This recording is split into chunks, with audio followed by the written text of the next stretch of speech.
to Chef AJ Live. I'm your host, Chef AJ, and this is where I introduce you to amazing people like you who are doing great things in the world that I think you should know about. Well, it's Christmas, and I know many of you are probably busy with friends and family, but there's probably a few people that maybe don't have too much to do and want to hang out with me for a little bit, but it's kind of boring when you just talk to me. So I have invited a few friends that I'd like you to meet, and they are Zena, Jessie, and Susanna. Please welcome them to the show. Hello, ladies. How are you? Hi, good. Hey. Great. So great to see you. Great. I just want to make sure we're actually live. And you know what? Charles is always the one that tells me, and he's taking a nap. Wouldn't it be funny if we're actually not? So, Well, I saw something flash up on the screen. It said Chef AJ and rice pudding, didn't it?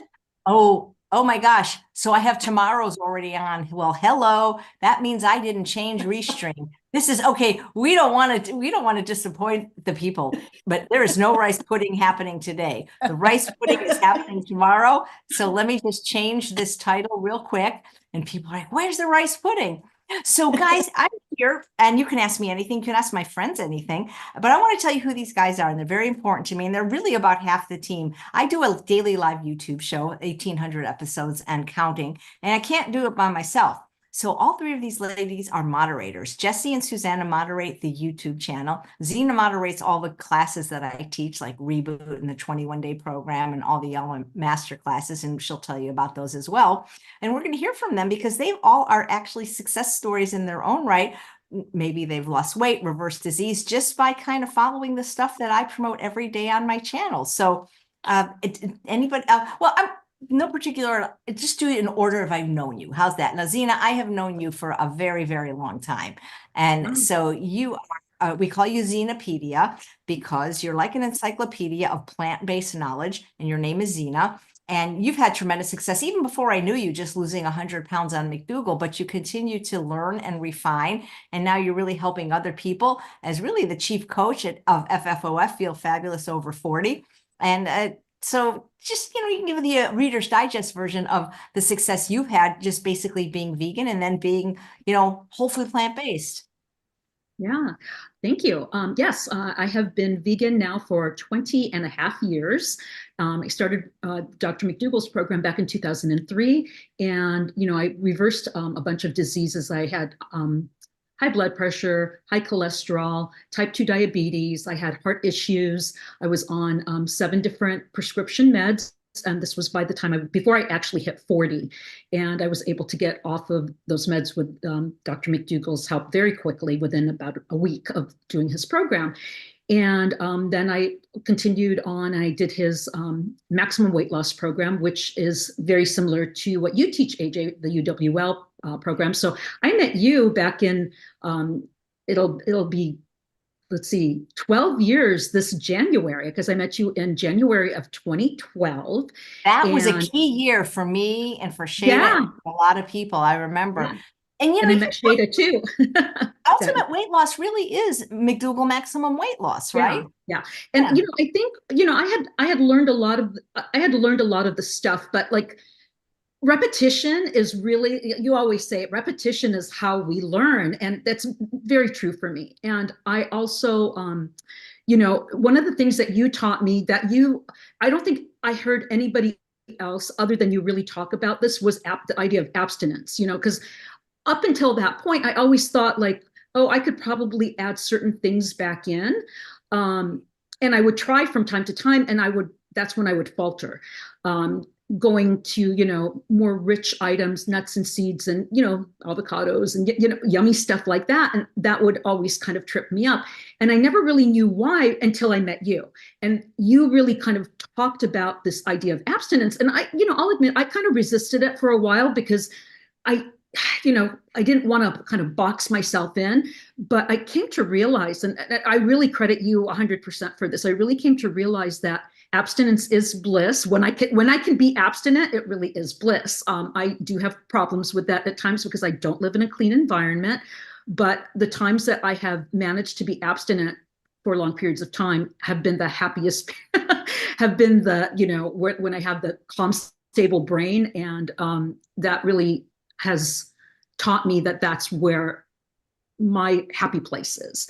And I learned that from you. And I always thank you for that. So yeah, that's kind of my abridged version. Yeah, I lost about 100 pounds. And, you know, through the years, it didn't happen overnight. It didn't happen in one program. I would lose a good chunk of weight. I'd gain some of it back. I'd lose some more weight, gain some of it back. So it was, you know, one of these like little things, kind of going down, but up and down a little bit with little blips. And just like you said, I kept refining and tweaking, and I continue to do that to this day. So, and I probably will continue forever. But yeah, I really learned so much from you that I'm so grateful for, because I knew calorie density, but you drummed it into my head even more. And then you also drummed in that idea of abstinence for me, which I really appreciate. Which a lot of people don't agree with, you know, and again, if you can't do it, don't do it. But I find that depending on how vulnerable people are to certain things like processed food, animal products, that for some people, it's not just the best way, but it's the only way. Because you all see people in the groups that we run and in the programs, they just up and down, up and down, up and down. You know, so it's hard because of that. You guys know about the ego trap, right? So you want this, and you know, Dr. Lyle's going to be on the show Tuesday, and we actually have a question about this because he's compared the pleasure trap and the ego trap to the Chinese finger trap that little kids used to get at birthday parties. And he's always said that the diet that will take a person out of the pleasure trap can often put them in the ego trap. So it's hard. I mean, you know, so, and it's hard to live in the world we live in and be 100% abstinence. We just had a meetup today. And while there's certain things I draw the line on, like, of course, animal products, because I'm vegan, and I think oil too, and really sugar too. I mean, if I was going to draw that hard line with salt, I'd never get to go anywhere or eat anything. I mean, because that's just almost impossible for restaurants and other people's houses.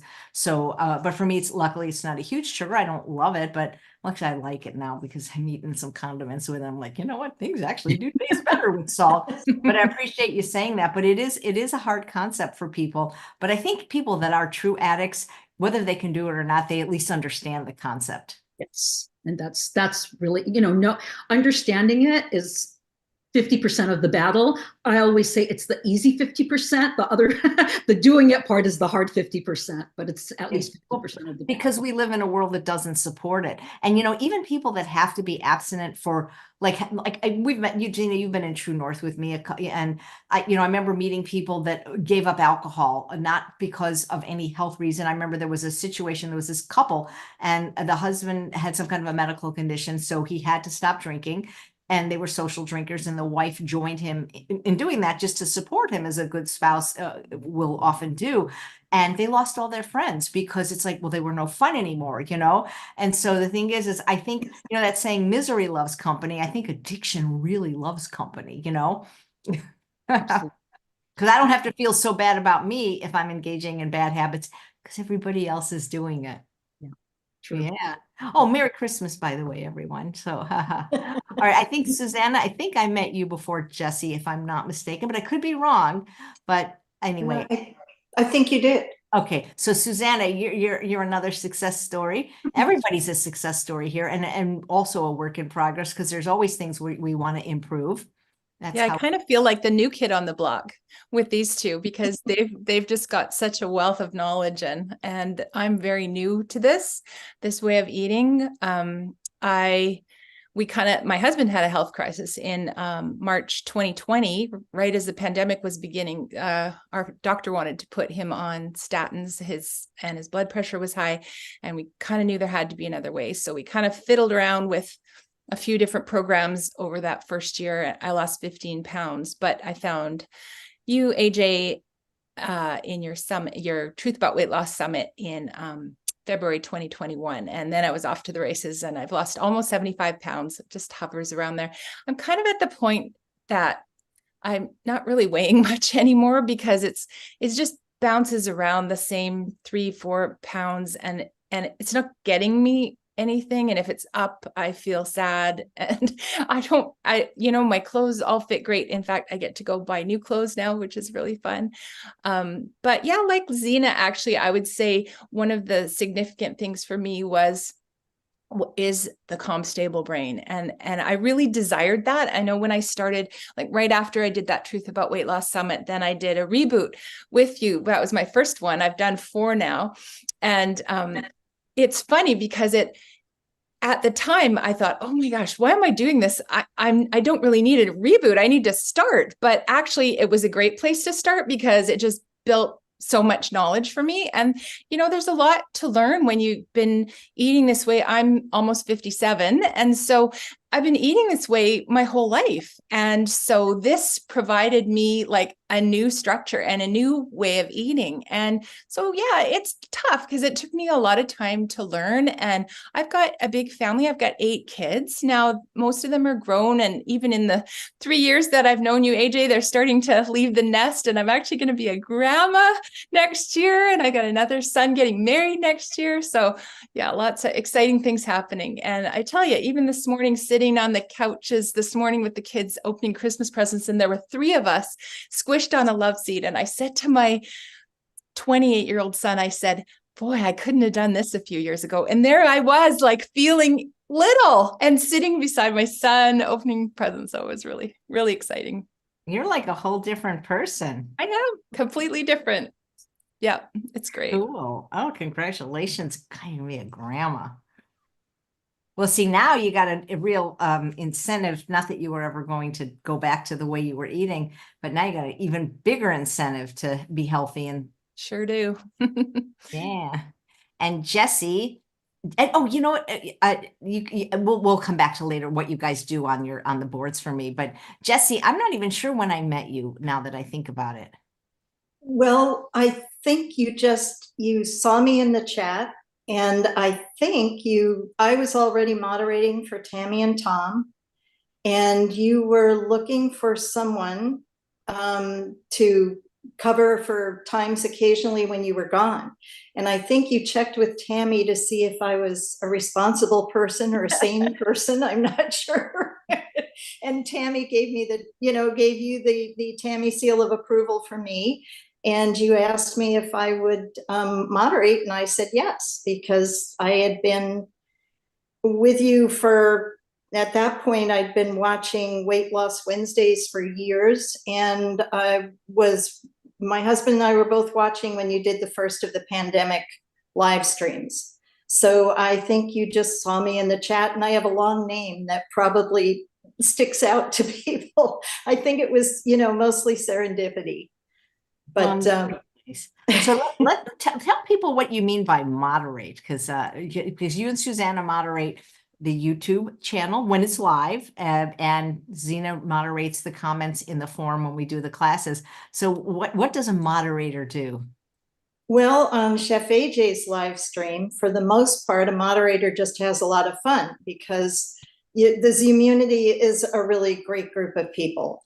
Occasionally we have somebody crash the chat who's there to be disruptive, and that's pretty much what Susanna and I are there to do, is just kind of make it a much more smooth and pleasurable experience. And other than that, I mean, we're just enjoying ourselves. So I would say moderating duties are very light. I want you to do it if it's fun. Yeah, I mean, I think we try to keep it. A lot of times people have questions that have been answered by videos that you've done. And so if we can pull up links to those videos, if we can refer people to some of the regular guests, if we can get people to subscribe so that they can get their questions in for the doctors ahead of time, that's what we're trying to do. And just, enjoying your guests and enjoying the group of people that we've come to call our friends. Right. And a lot of the people have met each other. A lot of the people and by the way, for the people that are watching on Facebook or Twitter, I really wish you guys would watch on YouTube so you knew what we were talking about with the Zimmunity, because we really can't see your comments there. For Facebook, I can jump out of this screen and look, because I do see that there is a comment on Facebook, but it's really hard because when I do that, I can lose my whole chat, which is like not fun. Because this really is a YouTube show, but we do stream it there. So I don't know why the people, because there's very few people that actually watch on Facebook and Twitter compared to YouTube. I don't know why they can't hop over. But one of them is asking, what is your success story, Jessie? So my success story in connection with Chef AJ has to do more with health than weight, although I'm still a work in progress as far as weight goes. My husband and I stumbled onto high carb Hannah because of our interest in tiny homes. And high carb Hannah got us doing our own research, and we found Chef AJ in that process. I mean, I didn't know about T. Colin Campbell, Dr. McDougall, Chef AJ, all of the people that we've come to know so well, Dr. Esselstyn, and of course, Dr. Goldhammer and Dr. Lyle. So we found our way to Chef AJ. We were watching the Weight Loss Wednesdays at that point. You were in the process of putting out the Ultimate Weight Loss book, The Secrets of Ultimate Weight Loss at that point. I mean, we were watching when you were back in Sherman Oaks. So that's how I found Chef AJ, and our success story, my husband's and mine, yep, has to do with our health. And because of the fact that we were both longtime vegans, I stopped eating animals in 1973. My husband stopped eating animals when he and I got together in 1991. So this wasn't a journey to get rid of meat, etc. It did take us both longer to give up dairy entirely, but we were in it for the animals, not for our health. It really, along the way, I had discovered that there were health benefits, but the whole salt, oil, sugar, flour, and alcohol were not really issues, but the salt, oil, sugar issue as a health factor was a real eye-opener to us. We had, I don't even know how this happened, but we had fallen hook, line, and sinker for the Mediterranean diet, oil is healthy BS, to put it kindly. And so that really was an eye-opener. So our success story was that both of us reduced our cholesterol by 40 points within a very short period of time. And at that point, my husband's cholesterol was all of 119. He dropped down to 79, total cholesterol. My cholesterol was higher, and truthfully, I don't remember what it was, but we both dropped 40 points. The salt made another big difference for me. And I would say that that was because I haven't been eating meat for almost my whole life. I really have avoided most of the health issues that people have as they get older. So I don't have arthritis or anything, but I did notice that when we dropped the salt, my joints felt better. It wasn't an arthritis situation. I think it was much more the pressure that salt in your body can create in different places. So that was a big difference. And of course, my blood pressure dropped. Again, I wasn't on medication. I didn't have seriously high blood pressure, but it dropped from about 135 down to about 105 to 110 over. And again, the low end was always low, over about 70, 75. So the success for us was much more related to health. And really pulling together the last bits of the things that we had learned over time about food as medicine. And because we started watching Chef AJ, all of the additional information that we learned that I wouldn't have run into any other way. I mean, it's easier to find things if you know what you're looking for now that we have the internet. I mean, it's not the way it was in 1973 in Colorado when I stopped eating meat, or 1991 anywhere. But still, the way that Chef AJ has pulled everything together in terms of guests and presentation and focus and consistency and programs that people can get involved with for support and community is just amazing. So, because there's actually a question about that, and we're going to get to it. So you're a 50-year vegan, then you're longer than me. Yeah. And I'm 40. Oh, no, wait, the truth is I am not a 50-year vegan in terms of dairy. Okay. Because of the fact that I went into this for the animals, I did not realize in 1973 what a horrible industry the dairy industry was. And so dairy was still in my diet. I think I probably realized that it was a health issue in the 90s, but it was still in my diet into the 2000s. Well, that's pretty darn good, though. Yeah. And I mean, obviously, from a health perspective, it was great because I have been fat as 225 pounds, and yet I have not had any of the diseases that so many people who are dealing with weight end up dealing with as a, you know, a comorbidity, right? Nice. I mean, when they started talking, I have a feeling that fat alone, even though I have heard that fat alone is an issue as a comorbidity for COVID, I have a feeling that is not what that true. fat is made out of. Yes, I think that makes a difference. Yeah, absolutely. So you know, there's so much more that I've learned because of your program, Chef AJ. So you know, I consider myself to be a success story, both in that, you know, the knowledge I've acquired through you and from you, and the increase in our health situation. And my husband and I are both, Zena and Susanna and you are all kids. I'm 71, my husband's 67. So I'm not that far behind you, but thank you. Not that far behind you either. Denise says, I always wonder what Jessie looked like. She does an amazing job moderating. And my question is, who's moderating? You guys are here. No.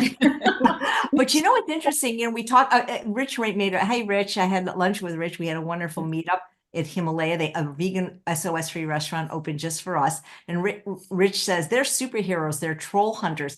I don't think trolls realize that they're not even affecting the person they're attacking. So in other words, when I have a guest on and they say something derogatory about the guest, they don't understand that the guest can't see it. The guest just, right. I mean, I can see it because of what I have open, but you three right now, you are on Zoom. Right. You cannot see the chat. So if you say something about them, I mean, not that you would, but I wouldn't read it. I would basically, what we do is we block you and then we boot you off. But unfortunately, they like a true troll, they can come back. They can always create a different identity. But luckily, it doesn't happen too much, you know. No. But it's just they are just so annoying, aren't they? We had that annoying problem with bots for a while, and that wasn't real people. That was all automated. And YouTube actually basically took care of that eventually. So things have really quieted down, and it's just a great group of people that have that have come together around you. So some of them really can't watch much anymore because they're back to work, you know, from the early days of the Zoomunity, but hopefully they'll watch the replays. And Debbie says, the moderators make everything you present to us seamless. You know, I don't think people realize, like, that when I'm doing the show, and this is pretty relaxed because you guys aren't your friends, you're not doctors doing a presentation.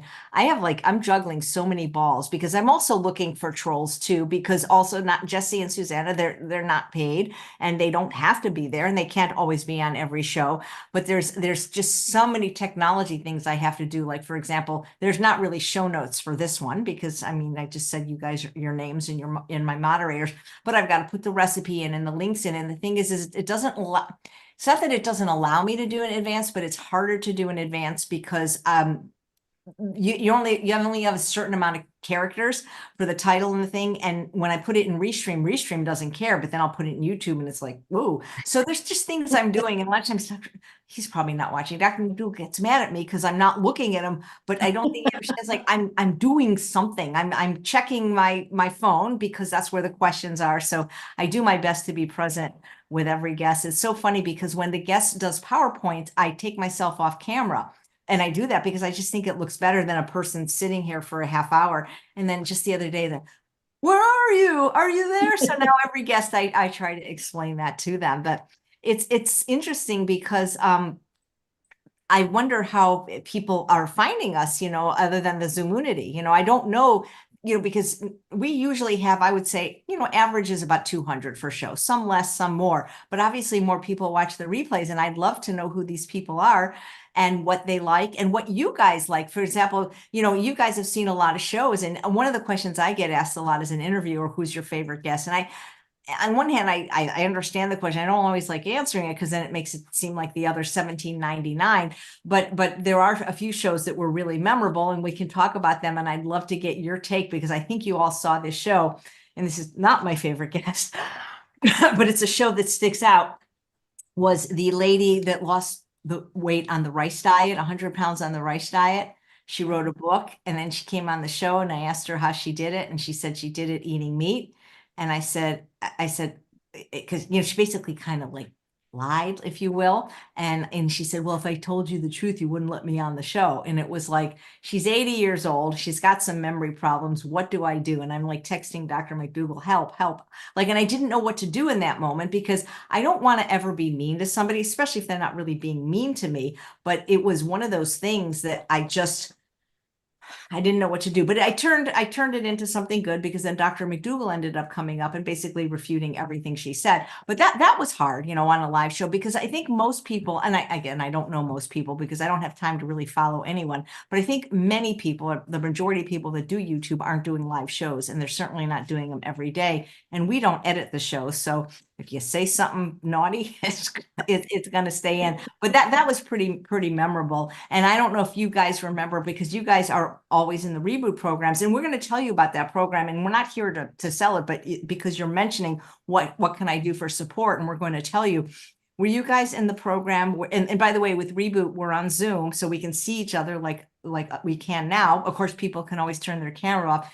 And when the lady used the restroom right on the program, and I was like, I could not talk, because my brain, I was like, I'm texting Dr. Lyle, what do I do? Because I was afraid if I said the name of the individual, it would embarrass her more and call attention. But at the same time, like, because there's no handbook for these things, right? Because we're making it up as we go along. So now what we try to do in classes is we remind people, like, hey, if you're going to do something private, but like turn your camera off. But that was like, and that was just, those are the two things that are probably the most memorable. But, I remember that one too, because she had her camera off for like the whole program, and then went to use the washroom and turned it on. And I think she thought it was the other way.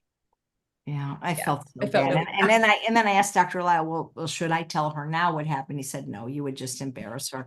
So, and she probably doesn't know. So even if she's watching this now, because a lot of people go to the bathroom, and but yeah, we're learning on Zoom, aren't we? And I bring that up, the program, because Stella said, if someone needs social support, what's the best group for that one, for accountability? And one of the things I said is, sometimes, and I'm going to answer that, because I'm going to answer that with my program, Reboot, that all four of us are involved in, that starts Saturday, January 20th, because that is a great intensive program, because you'll get not just me, but you'll glean the expertise of John Pierre, Dr. Doug Lyle, Dr. Ella Goldhammer, all who do 3-hour presentations and answer your questions.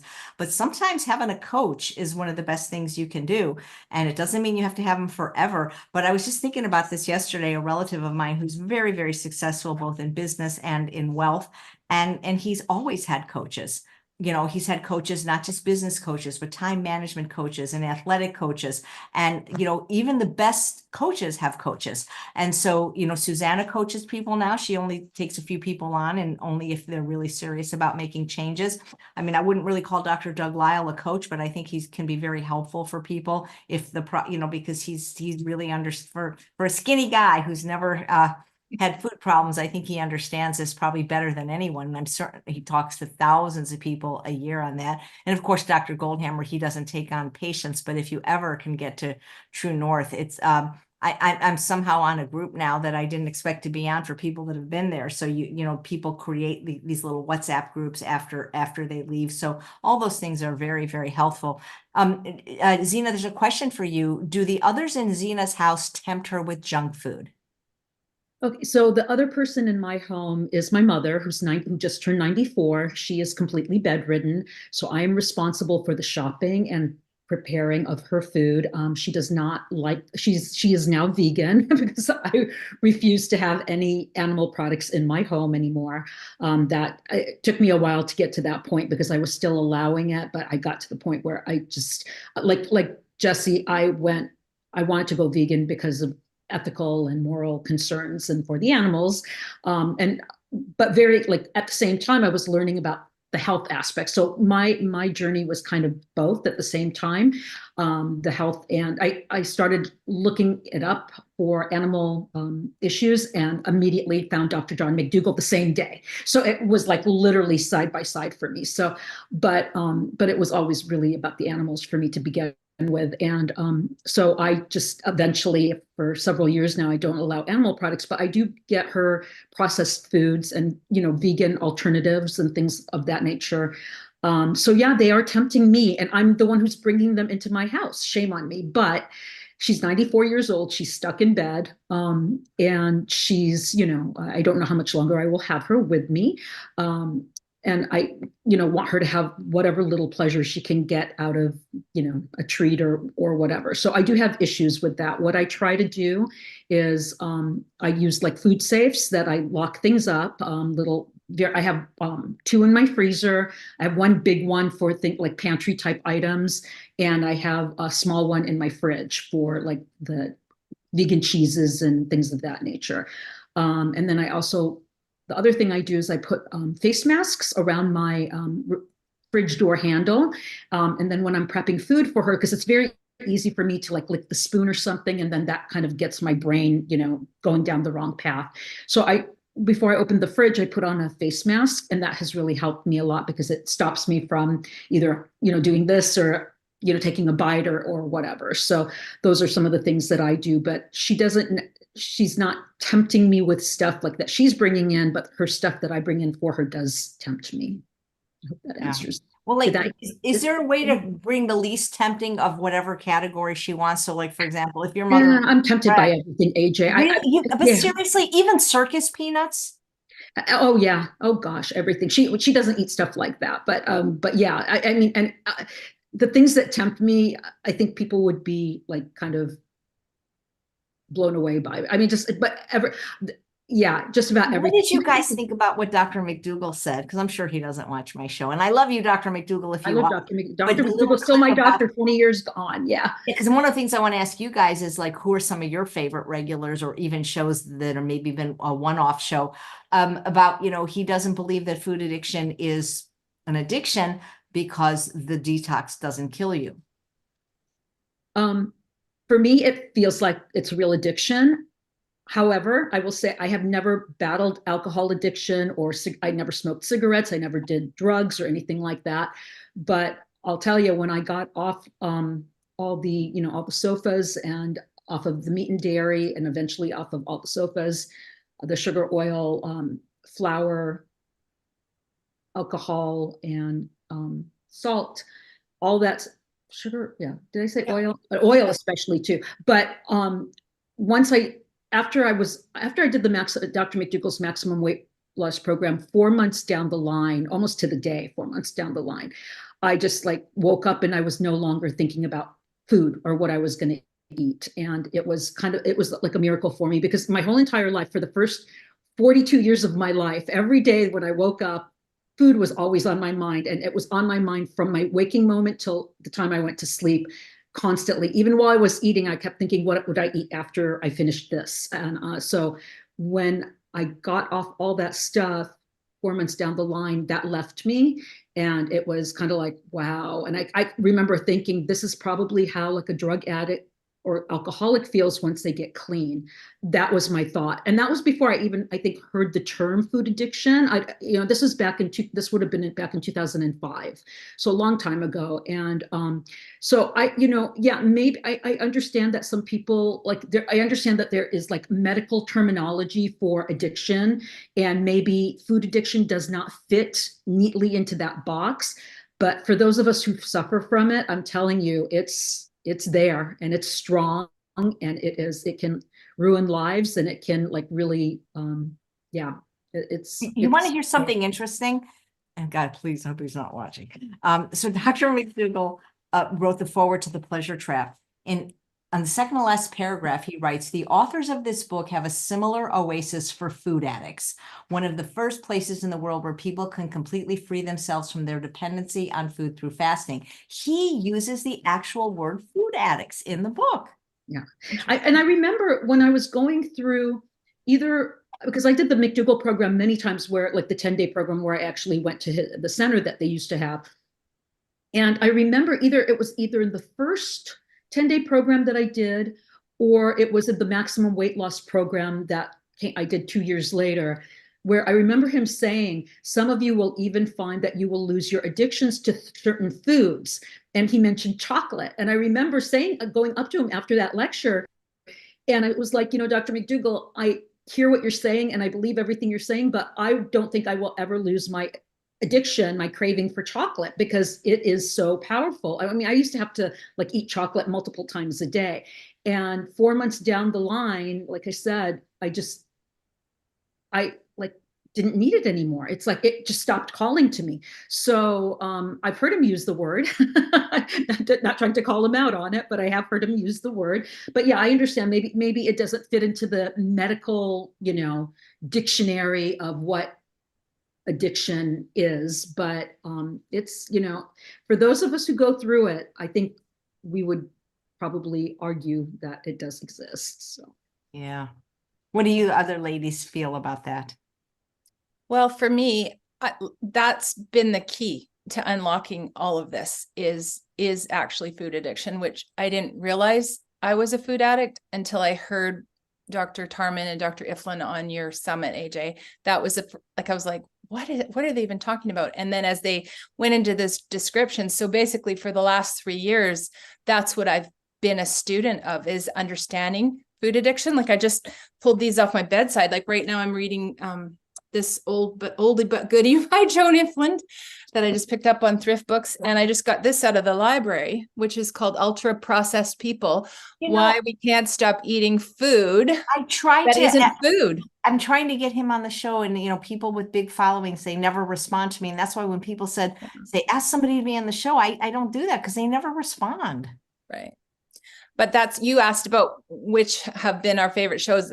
For me, it's hands down Dr. Lyle. Like when he comes on, I just can't believe the access we've been given to be able to ask questions of this giant in the field and to understand and to take it all the way down, that what he talks about actually worked for me. Nothing has worked all these years. Nothing has worked. I just got bigger and bigger and bigger and bigger. I was huge by the time I needed to do something. And so I'm just so thankful for you, AJ, and for Dr. Lyle and everything you've done for me. You've changed my life.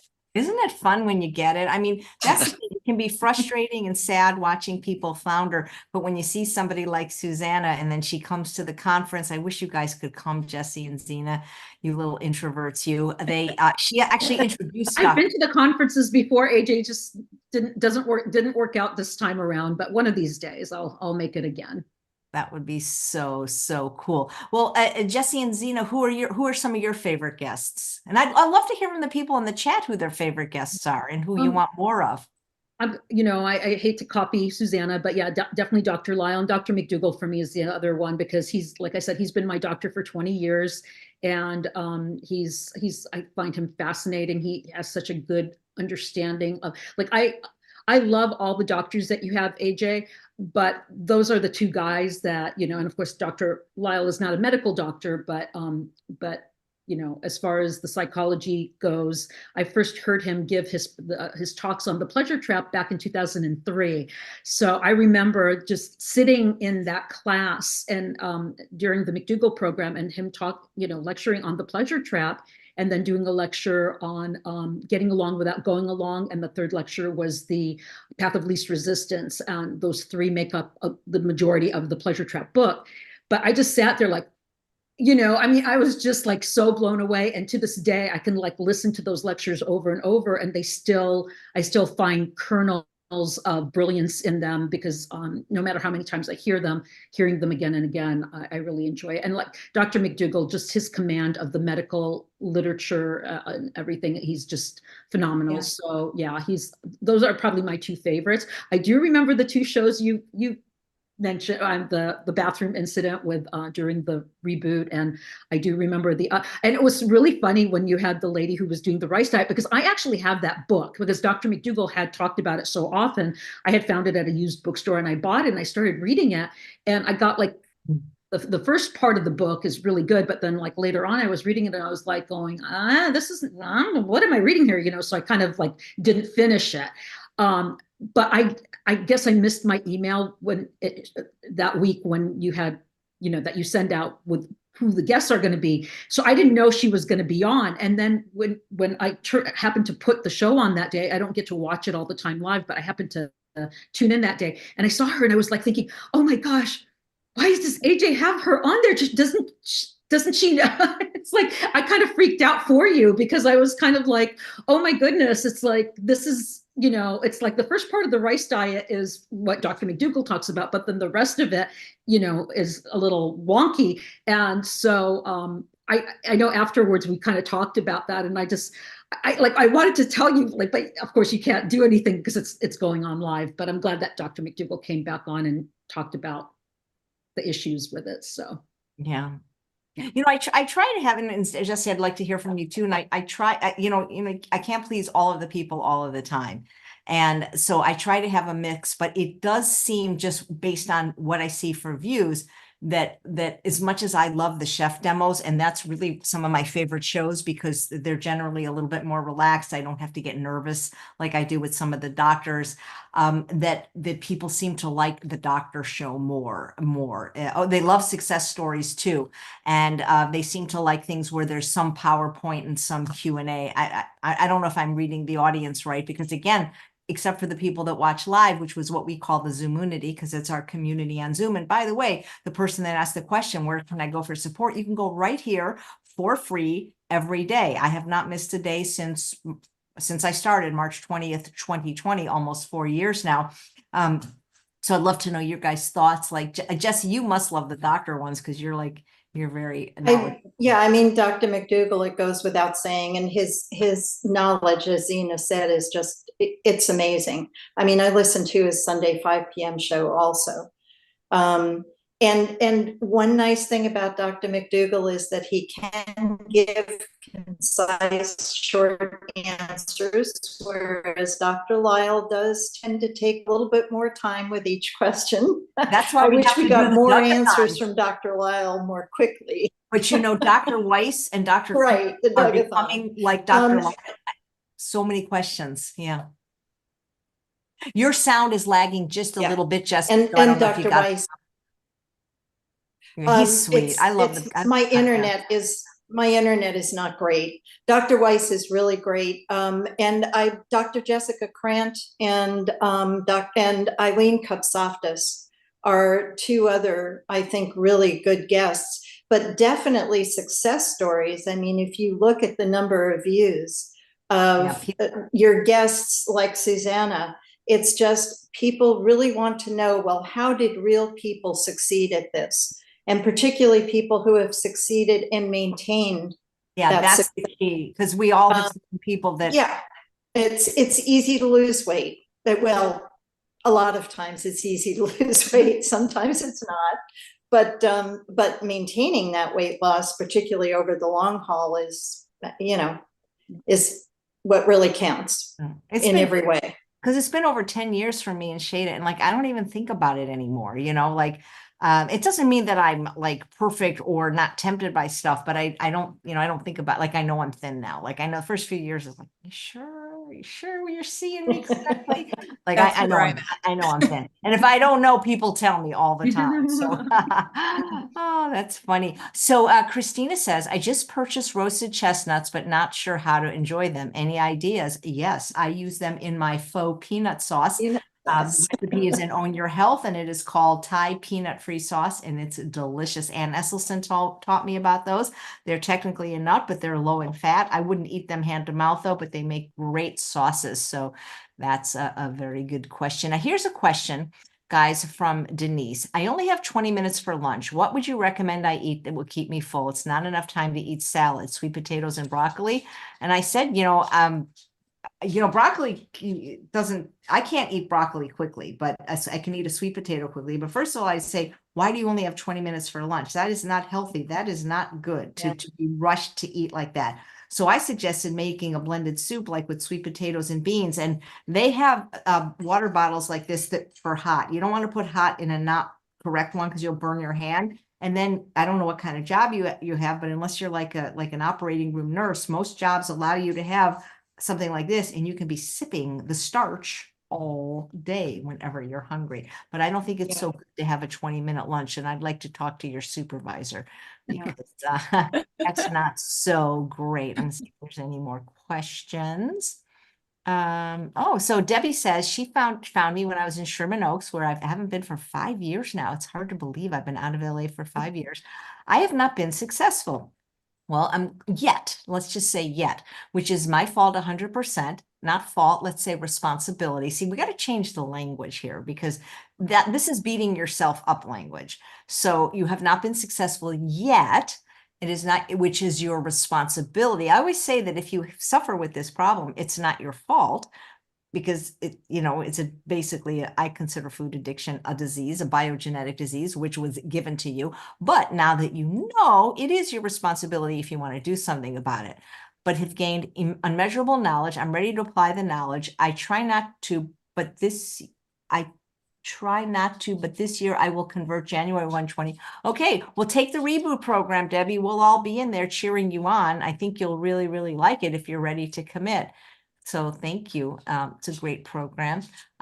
Terry started watching the show in July, changed my eating to whole food, plant-based, SOS free, lost 50. See, here's the thing. There's people that have never given me a nickel that lose of weight just from watching the show, lost 55 pounds off blood pressure medication, feel awesome. And if you are a success story, especially if I played any small part, please write help@chefaj.com to be on the show. Yes, everything is recorded. Yeah, I mean, unless I failed, well, actually, I wouldn't be streaming if it wasn't recording, unless I failed to push a button, but I don't think that's ever happened. And yes, so you can watch it right now, actually start at the beginning. How do I multitask? And yeah, Gina, and this is our Gina, everyone, by the way, I think y'all know her.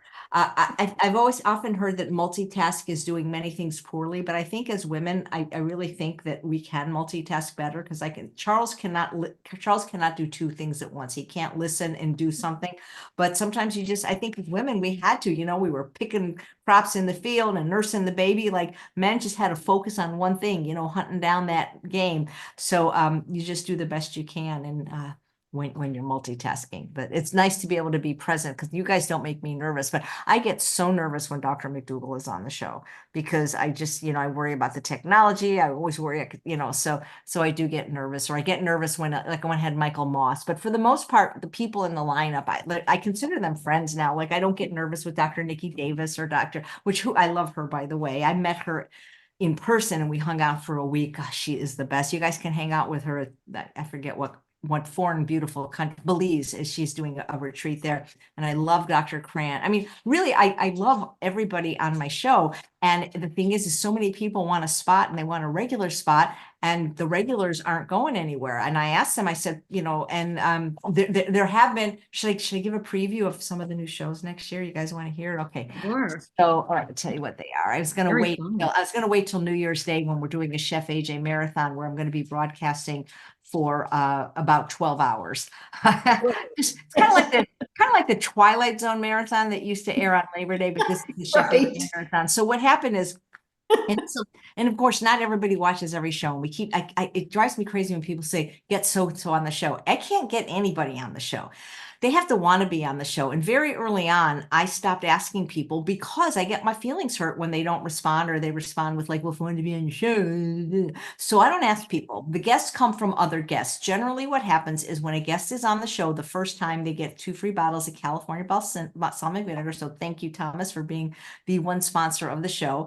And they get an email saying, if you know anybody else, and that's how, and they introduce me like right then, and so that's basically the best way to get is from referral. But people also write us at help@chefaj.com, and they get a little intake form or a booking form, and we get to you when we can. Like, so I've been doing pre-recording all these shows for the marathon because I can't sit here for 12 hours. And some of the people have been waiting almost 2 years to be on. So we're getting these people on. My goal was to try to get everybody that wanted to be on before the new year, or to have them on New Year's Day. And there was probably 40 of them, and I wrote them all, and only 10 responded, and the interviews are completed. So you'll get to meet these people. actually 9 of them. One of them was Diana yesterday, who, when she said it was her birthday, I said, well, let's just do it live because it's your birthday kind of thing. So anyway, so the new slots and the people that stopped doing the show was usually because like, it's because reasons like they had a baby, like Dylan. It wasn't like, you know, they didn't have a good time or whatever, or it could be a time issue, like because if they were in another country, it's hard for Dr. Shah in India, you know, so she's probably going to be only doing it for a few more months. But week 1 has stayed exactly the same. Week 1 is the power week because everybody you mentioned is on week 1. It's Dr. McDougall, Dr. Lyle, Kathy Hester, Dr. Krant, Dr. Nikki Davis, Dr. Collins, Chef Delstruth. That has stayed completely the same. Week 2 is going to be an interesting week because that is when all the shows are, we have 3 new shows. So we still have Lauren Burnick, Plant-Based Classics on Monday, Lissa from Raw Food Romance on Tuesday. Wednesday is now going to be Dr. Baxter Montgomery. He's wonderful. He's a Houston plant-based cardiologist. And I'm just so honored, like when I sent out that email that like, yeah, you want to be on my show? Like, that's like beautiful. Scott Harrington, Dr. Scott is continuing on Thursdays. Friday, 2 cardiologists in 1 week. We have Dr. Monica Agarwal. So she'll be the second Friday. And the second Saturday, you guys are going to love this. It's going to be Dr. Clapper with Zach, with Dr. Zach. I cannot think of his last name, even though I spent 2 weeks with him in True North. He's the moving medicine forward. So Dr. Clapper may or may not be on every week, but they're going to be there. And then of course we have Peter Rogers on the last Sunday. Week 3 has not changed at all. Except for there is an opening and I haven't filled it yet. And I'll ask you guys what you think I should do. Both when I say you guys, I mean the live guests and the audience. Monday is Dr. Sunil Pai. It's funny how everybody has their little fans, you know, even though one show may not be like as popular with the masses. Dr. Pai has a lot of fans. They love his session on spices and I just love this guy. Nick and Thomas will continue on Tuesday, Dr. Esser on Wednesday. Thursday is open. That was Dylan's slot. Friday is still Dr. Weiss. Saturday will be Dr. Nadina Shah for at least the first 4 months of the year. Sunday, Dr. Columbus Batiste. We have more cardiologists, I think, than anything else. Yeah. Cardiologists and internal medicine doctors. The week 4, unless I hear otherwise, I hope Dr. Brooke Goldner, and we send her all our love and prayers, will continue, but I don't know. Eileen Kapsoftis. There's 216 bones in the body, so she's probably got a lot of shows she could do. She's our resident plant-based physical therapist. Wednesday is Dr. Lori Marbus. Thursday, Robert Cheek. We're making a little switcheroo here. So instead of Dr. Gustavo Tolosa on the 4th Friday, he's going to be the 4th Sunday. And Kelly Williamson is going to do an afternoon show at 1 p.m. I love her food. And then the 4th Saturday is going to be another doctor with a chef, Dugan and Loomis, Karen Dugan and Dr. Jim Loomis from PCRM. They're the chef and the doc, I think they call themselves. So we're good. We just have one opening. And so I just don't know who to fill it with. Like, should I leave it open for people that are trying to get on? Should we do these kind of hangouts? Guys, tell me what you think. I really don't know what to do because there's a lot more people that want to show, and I could rotate. I could there is a dietitian that's interested in a show. We don't really have a dietitian, so that could be interesting. So any thoughts? Who would you like to see of who applied? I can't just I would love Dr. Joel Furman, but he comes on about every 3 months, as does Dr. Rachel Rubin. So if that's, and obviously Dr. Michael Greer is not going to do it. So realistically, who would you guys like? Would it be fun for you to have a rotating thing, or is it more work for you? No, I could do that if it's only 1 day a month, and for those of you that want to know why we switched to regular programming. Oh, first of all, I had no idea there would be that many people that would even want a regular show. I have an assistant, a virtual, actually 2, and we didn't have any employees like when the pandemic started, but there's so much work generated from just doing this show that we actually have 1.5 employees now. Their names are Linda and Morgan. If you're on my mailing list, they signed a little card. And they're welcome to come on. I have a feeling Linda might be too shy, and I'm not sure so much about if Morgan wants his face seen. Not that there's anything wrong with his face, but Charles will never come on. The only time Charles came on was to help our friend who is quadriplegic to get a van, because he does not like the limelight at all. But what was happening is because so many people wanted to be on, we were booking 6 months in advance, and then people like they weren't no longer interested. And I mean, I had people cancel on me. I'm not kidding, 10 minutes before showtime. And then I would call Robert Cheek, can you come on right now? And so we thought if people had a little bit of skin in the game and had a show, they would be more likely. And the truth is of a whole year, in 1 week, a whole year has transpired. And there has really only been, I think, 2 times where guests had to cancel, like, because there was just, and they were willing to pre-record. So that is why we don't do that anymore. It's just easier, but I could certainly rotate. Another thing, and this was my idea, because today I texted all 28 people to thank them for being on my platform. And for the chefs, I said, would you ever host another chef? You know, like like, for example, like maybe, like, for example, there was a lady that was on the show that was a raw foodist. I can't give her another show right now. We already have one raw food show. So I said to Lisa, would you ever like have her on and host her? Maybe she could do one recipe. So we'll see. I'm surprised that like every day I'm like, people really watch. This is like incredible. So thank you. Well, Dr. Batiste's segments work really well when he interviews other people. Yeah. It's a really great conversational approach to things, and it's very interesting. So if there are people who would be willing to host, that would be nice if they're willing to have a guest on occasionally with them, but I like the idea of you rotating and bringing new people in. The only issue with that is we all get carried away every time we see anybody. There are hardly any guests that get a kind of, who cares reception, right? Most people really, you know, the regulars love everybody. So you need to not get overwhelmed with a response of, you've got to have this person on every week, because everybody you have on is going to get that kind of response. So don't get overwhelmed by the first guest. Everybody's saying, this is a person, you need to give them this slot permanently, because I bet guest number 2, 3, 4, and 5 that you rotate in, you're going to get the same response. And people are going to love seeing different faces and hearing different information. Maybe I won't give it to a regular show unless that person wants to maybe host it the way Robert Cheek or Dr. Batiste does. So some of the shows I'm not even involved in, other than maybe I'm there to help them record. I guess okay, well, I mean, the thing is if you're not watching live, it seems like the show's live, I think, to people.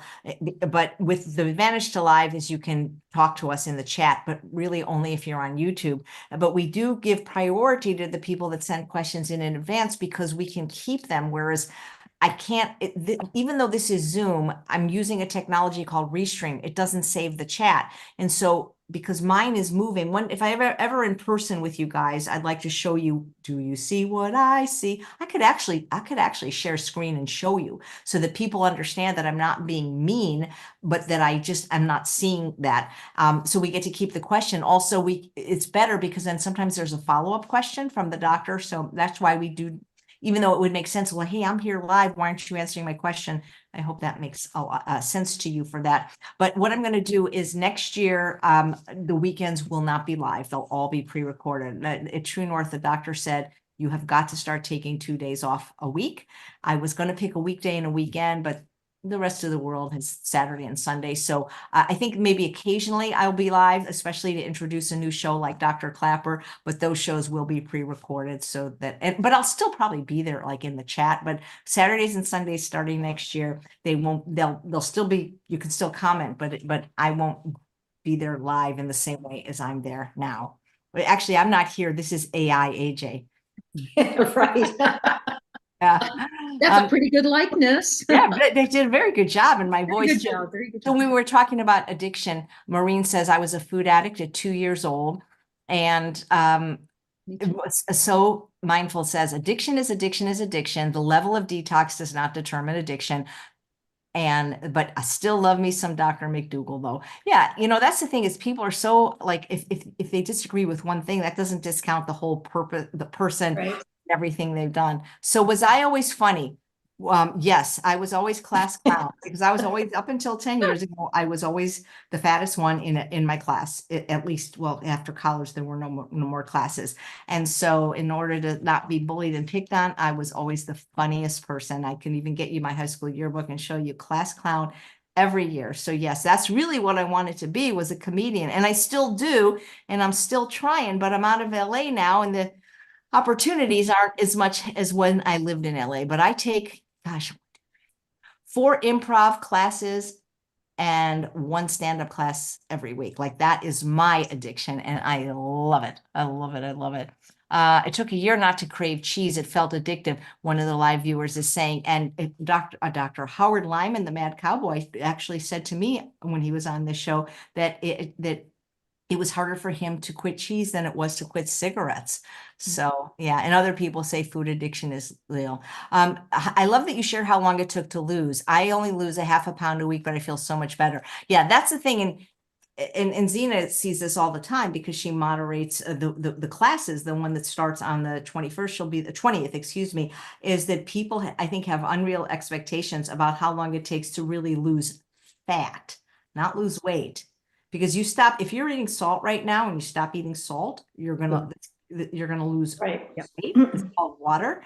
And that's why when people say, well, you eat potatoes, I gain weight. No, you didn't. You cannot gain fat eating potatoes unless you put something on it. So for me, and you guys can talk about how long, because Jessie, you had lost 50 pounds before we met. Susanna, 75, Zena, 100, me 50, well, 80, 70 from my highest weight, but really 50 or so when people started knowing who I was. It took me 27 months, which is 2 years and 3 months, to lose 47 pounds, but I wasn't a YouTuber. I wasn't like doing this for a living. And so it would have been cool if I was, and people would have seen the real truth about weight loss. So maybe you can talk about how long it took the 3 of you to lose that weight.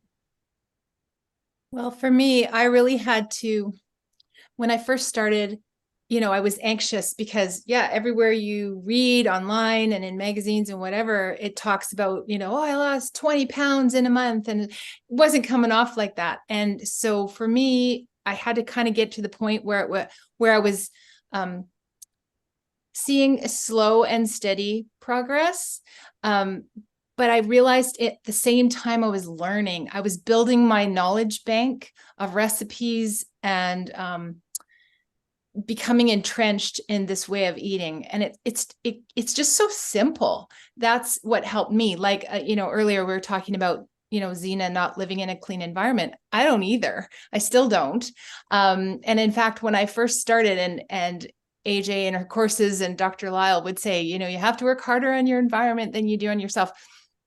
I can't live in a clean environment right now. I still have a bunch of kids living here, and for Christmas, there's 16 for dinner in the next 2 hours. Like, it's a big household with a lot of varied eating methods. And I felt at the start that I kind of wanted to prove to myself that I could do this too, even not in a clean environment. So I've set up my environment a little differently. I have been fortunate enough to get an extra fridge in my garage. That's my fridge. That's all my stuff in there. I've got, it's loaded with produce and berries. And then we have 2 drawers in the main fridge. And that's where we keep our 5 days worth of oatmeal pre-cooked and our potatoes. And so yes, that stuff is still there, but I've learned that I have to have food prepared, potatoes, rice, sweet potatoes.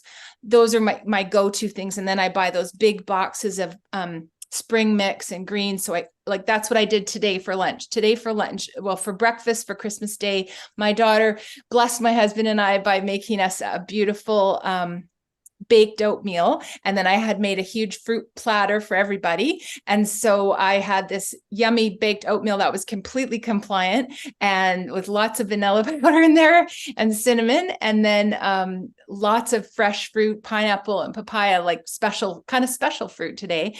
And then that took me for a while. Now, usually that's not my usual routine, but about 2 hours after that, I went to my fridge. I got out this box of spring mix. I had this huge heaping bowl of spring mix, and I dumped half a can of salt-free chickpeas on there and some California balsamic, and I was good to go. That's all I've eaten today. And I'm full. I'm full, but I'll, in an hour and a half, I'll be ready for dinner.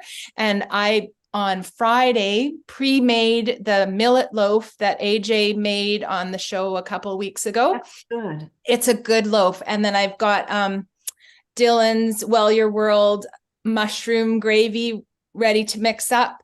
And then my daughter's making Christmas dinner for everybody else. So with all the sides, before they doctor them up, she's pulling out a serving for my husband and I and herself onto 3 plates. So I've got potatoes and turnips and carrots and broccoli, but then they're doing other things to them that the way they still want to have them. But I've got mine ready, and then I'll have my nice loaf with my gravy, and then I've got a caramel nut torte that I made in your desserts class, AJ, for dessert for my husband and I, which is higher in caloric density, but for us it's like, you know, this is a special occasion. It's been sitting in the freezer waiting for tonight. So That's fantastic. yeah.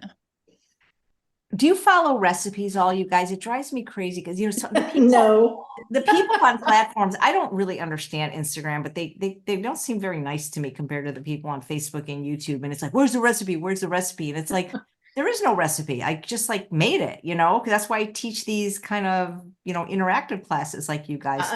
I'm genetically incapable of following a recipe, which is why I can't do desserts. Yeah. So I mean, we really, my husband and I, we love vegetables. That's all there is to it. It's really easy.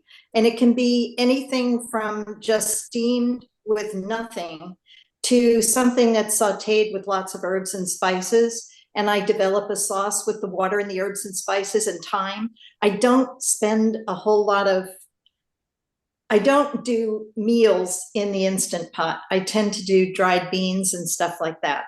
I do stovetop cooking. I like to develop flavors that way, you know, so you can just use water, or you can use a little bit of vinegar, or, you know, and really, if you take the time, you can get a really delicious sauce with nothing except the vegetables you're cooking.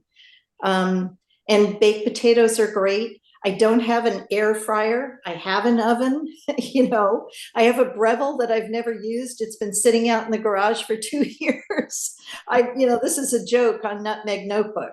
I've got a Ninja nice cream machine. I've got a Breville I've never used. It's a shame, but recipes just, I think, you know, the thing is, for me, all you have to do is look at AJ's eat to the left of the red line chart, and you know what to eat for me. But that's because I've always used spices and herbs, and it's just not a big deal. I understand why it does seem like a big deal. To me, and probably to all of us right now, it seems very, very simple. You know, you just eat vegetables. I know what with starch. Yeah. that easy. Yeah, well, for me, starches are vegetables too. I mean, I don't know. You don't eat meat. That's all I need to know. You don't eat meat. You don't eat animal products. You don't eat processed food. If there's a label, don't eat it. And, you know, You mentioned left of the red line, and another time we could do a whole show about what we've been talking about. You know, it's a little controversy. Let me read this question from user 97. Any stories or tips of saying no thank you to people who push you to eat food you don't eat, even vegan, but it's full of oil? I don't get pushed. So, you know, anybody who would try that would be sorry.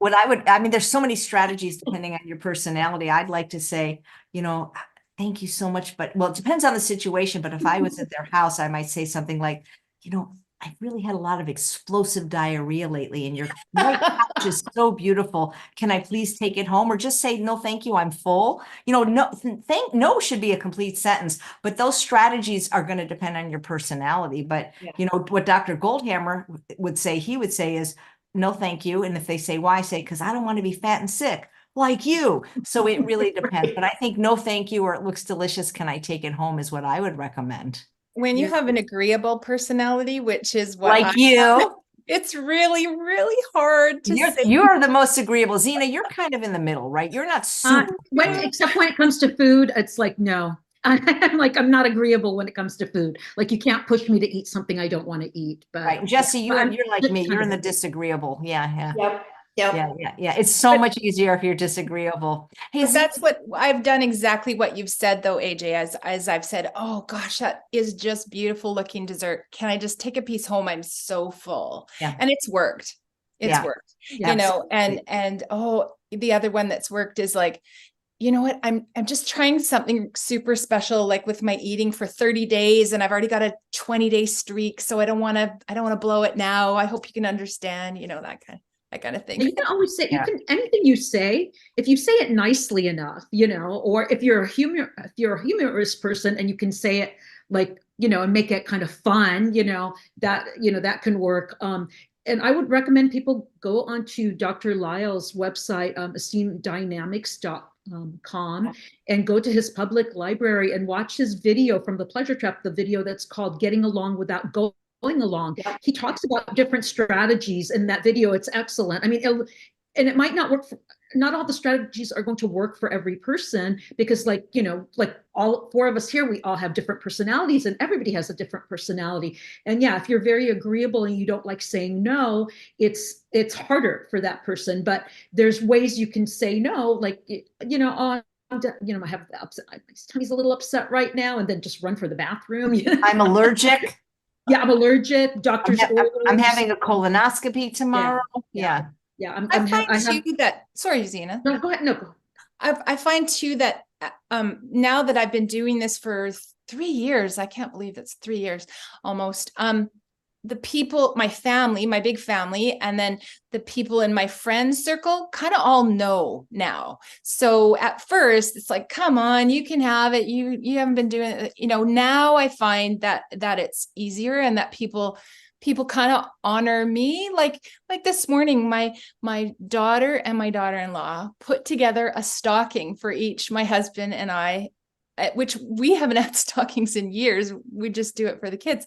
And they surprised us and did a stocking. Well, there was a vegan t-shirt that says whole food, plant powered, with a heart on it for me. And then there was like,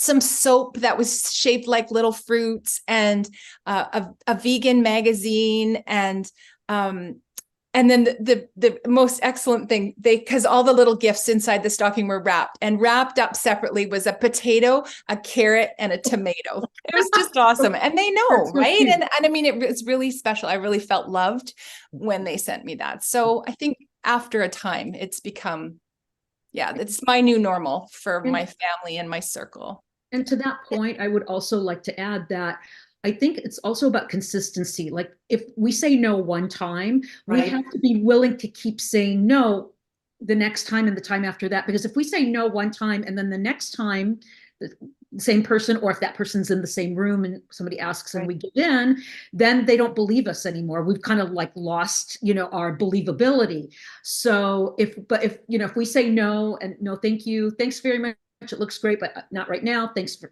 thank you, but no. We'll just kind of keep saying that over and over in all the situations. People will learn to, take us at our word, and they'll respect it, and then like another thing is Dr. Lyle has a strategy, kick the can, and they can say, whereas instead of saying no, she say not right now, and then get them in a conversation about like what really lights them up, like, oh, tell me about your kids' piano lessons or something like that. It's interesting, when you think about that, though, Just distract people. This whole idea, though, of people pushing food on you, we call them food bullies. This begets a bigger conversation of whether food addiction is real, because most people, and again, there's always people that probably would do this, but if somebody knew that a friend or family member was an alcoholic, if they knew it and saw them struggle and maybe go through rehab, you probably wouldn't say, hey, have a sip of this margarita, I made it just for you. And yet with food, there's just no awareness, but Zena, before it just disappeared. This is what I'm talking about, how my chat disappeared. I saw a question for you about the key, something with your, okay. See, this is the problem is when I have to jump out of screens, I can sometimes find it somewhere else. But somebody asked a question to you, Zena. Zena, it already has moved from the thing. It was something about the key you wear for your mom. Yeah. The key for the safe? Yeah, I think yeah. that's what it was, and I apologize because all the chats disappeared, Okay. Yeah. So what I do with, like I mentioned earlier, that I have food safes in my house. I have two small ones in my freezer. I have one small one in my fridge, and I have a big one that's just on the floor near her bed. It's kind of like the pantry stuff that doesn't have to be refrigerated, like her chips and candy and stuff of that nature. And I have padlocks on all that stuff. So I have there's for these padlocks, these 3 different things, there's 3 keys, and I have them on like a ribbon, and I I have the, I give it to her. She usually puts it around her neck, or it's just near her or something. Or sometimes I loop it around her. She's in a hospital bed, so I loop it around the hospital bed railing. And then and I do it on the other side where it's hard for me to get to, because I'm telling you, I can get into things when I want to get into them. So when I'm going to make her something, I will ask, can you give me the key? When she asks me for something, can you give me the key? And I'll take it, and I'll put the mask on, I'll get her the thing, lock it back up, give her the key back. So it's, they're like, 8 or 9 times out of 10, I can get into the stuff and it won't always get me, but I'm always looking out for that 1 or 2 times, because once I start, then I can't stop. Is it the visual? Is it the olfactory? What do you think it is? It's just, I want it, it's probably, I might not have eaten my food yet, and I'm probably like, my blood sugar is running low and I'm hungry, and it's like, you always go for whatever's highest calorie density in your environment, you're going to go for it. And her stuff that I get for her treats is going to be the highest CD stuff. So it's got the oil, sugar, and salt in it. It's processed, it's whatever. So and it's not, again, I don't even eat stuff that I necessarily like. That's what's so, I'm kind of like that alcoholic that will not be picky about what, oh, you're out of my vodka, fine, give me whiskey. It's like, it does, like, I don't care if you have my favorite or not. It's just, I want the high, from it. So, yeah. Yeah. Some of the people are, so the moderators do have Christmas off, because they're not helping me at all with the chat today. But some people are saying keep that slot open, maybe keep doing an AMA, like ask me anything, and then we can do like these kind of chats. So that's actually a really good idea. And some of the people are saying, like Kelly says, Rich Roll would be great. Good luck with that. It was 2 times I interviewed him. Let me tell you, it is so hard to AJ, I don't know if this would be anything that you might consider. I love the idea of rotating it, so you could do all different kinds of things. So a couple of things that I was thinking, success stories would be great. Although I know for myself now, trying to get success story people to come and do success stories is really hard. But if you could get people to do success stories, that would be fun, because I think that it really encourages people. Yeah. The other thing that I really liked is I love when you have people on from sanctuaries, like when you did Rowdy Girl. That those this is the interesting thing, those get the lowest views. Oh, really? Oh, that's I know listen, I thought, oh my gosh, Ingrid Newkirk from PETA. I love her. I love what she does. No, I don't. I think my audience is more health. I'm guessing more health motivated, just because of the fact that the doctors get the most views, even more than chefs. Every time the one with the pig sanctuary in North Carolina, I love those shows. Yeah. They get no views. And so not that it's all about the views. Here's the thing. I really do my best, and I'm going to try to do better next year, of getting everybody that's ever wanted to be on the show on. There's only been 2 people that have been, when I say rejected, that because there's this form. They were filled out by their assistant. And one of the questions is what is your favorite episode and why? And they're both of them like, oh, we've never seen the show. It's like, really? You wouldn't even like maybe watch 10 minutes of one show? And they were, you don't have to be vegan to be on the show. You just can't be anti-vegan, I feel like, and some people get upset when I have a non-vegan on. So I've never said it's Chef AJ's vegan show. People are saying they like the mix of doctors and chef. Right now, every week of every 7 days, it's 2 chefs and 5 doctors. And a lot of the people are saying Esselstyn and Campbell, they'll come on once in a while, but I don't see them doing a weekly show. You know what I mean? That's a big commitment for people. So maybe just keep it. Yeah. And I'd love to get people. Yeah, because you can rotate them in when they can do it. I don't think people understand, like, when somebody's really big, they're not like looking to come on my show. But people, one of the first questions was, am I doing the weight loss summit? And Toby and I are going to decide, like, by next week, whether or not. And it's not, we have some ideas for how to do it, because it's like we've done 200 interviews for 5 years. And so what we've learned from doing the Truth About Weight Loss Masterclass is that people really like to ask the doctors questions. And that really is not something we can just do for free and have them there. So we're thinking of doing some kind of something, but to be determined. That's why please get on my mailing list at chefaj.com. There is, I want, Steph says Chef AJ not missing a day is amazing. I'm the Cal Ripken of YouTubers. He never missed a day. So yeah, I'd like to do that. And Cheryl says, hi, raw helps with cravings. What I think helps with cravings is greens. It maybe seems counterintuitive that like, here I am craving sugar and I want to eat the most bitter food on the planet, but it really works. They're thylakoids, baby. Love Dr. Ruth Heydrich's, So is there another Jessie Bunker Maxwell? Someone I saw on YouTube who documented her cancer journey. Interesting. Is there another? There can't be. Is there two Jessies? Let me look. There must be. It certainly wasn't me. Okay, let me look. Jessie Bunker. Let's see what happens when I Google you. Jessica Crock is the only one that comes to mind. No, I'm not seeing it. Yeah, that's a similar. Jessie Bunker Maxwell wanted in 28 states for grand theft auto. No, just kidding. kidding. That sounds like me. That's her getter. Here's the other thing. This is the funniest thing, and this is why we need 1.5 employees, because I can't answer every email. I'm always behind on my personal email, but Linda and Morgan and Charles take care. They rotate so we are kind of a 7-day-a-week operation of the help desk. And we actually do email you back when your question get answered, but people will write us and say, do you remember the episode where so-and-so did this? And it's like, no, unfortunately, I've asked you that. and it's like, if it's something really specific, like we're the lady who wasn't vegan, but and so like Latasha is saying, you had someone on talking about CBD with food addiction, somebody asking how to make changes and be compassionate. I don't remember the names. The only person I can think of, and I could be wrong, is Dr. Judd Brewer, because he does do some CBT. And then I wonder if Dr. Laura Bruce does CBT. I don't know, and I'm sorry. Tammy says, I'm coming up on 2 years with 142 pounds lost, thanks to Dr. McDougall. Tammy, are you a star McDougall? Have you ever been interviewed about your weight loss? Let me know. We have to remember Dr. Lyle's questions are about a condition of the brain and the way people react as opposed.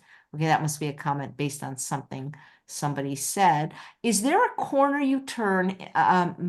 Marlary says, is there a corner you turn in this lifestyle process where you're thin and don't think you'll gain it back? Okay, I'm going to have everybody answer that question because it is such a good one. But also what I'm thinking is that there's a lot of people watching live. It could be because it's Christmas, but it might be a good idea to do this hangout once a month, just me. And it doesn't mean that I can't have guests, I can always do a bonus show and interview them and stuff like that. But I feel like when it's the regular show, I can only really answer questions in the chat. It's not respectful. Like, for example, if Dr. McDougall's talking about liver disease and somebody says, where did you buy the pressure cooker? Then say, I bought it at Walmart, that would be kind of rude, but I do type in the chat, which you can see. What's interesting, and again, the people on Facebook will never probably understand this, why it's so important, at least I feel, especially when it's a popular guest to watch on YouTube, is what I type through this technology called Restream will show up on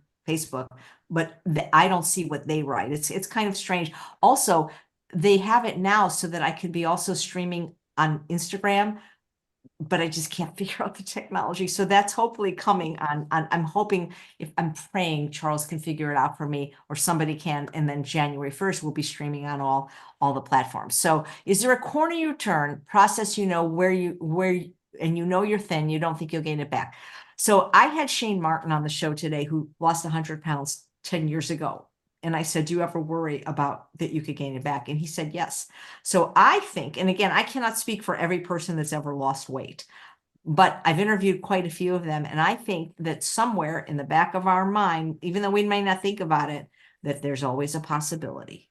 And so, I think, because I've seen too many people, heartbreaking people from UWL and other groups that lost anywhere from 50 to hundreds of pounds and gained it back, that you can't get too cocky. There's a saying that when you're getting sober, your food addiction is in the corner doing push-ups. That doesn't mean you have to be so rigid necessarily all the time and never have fun or have a treat if that's something you want, if you can do it.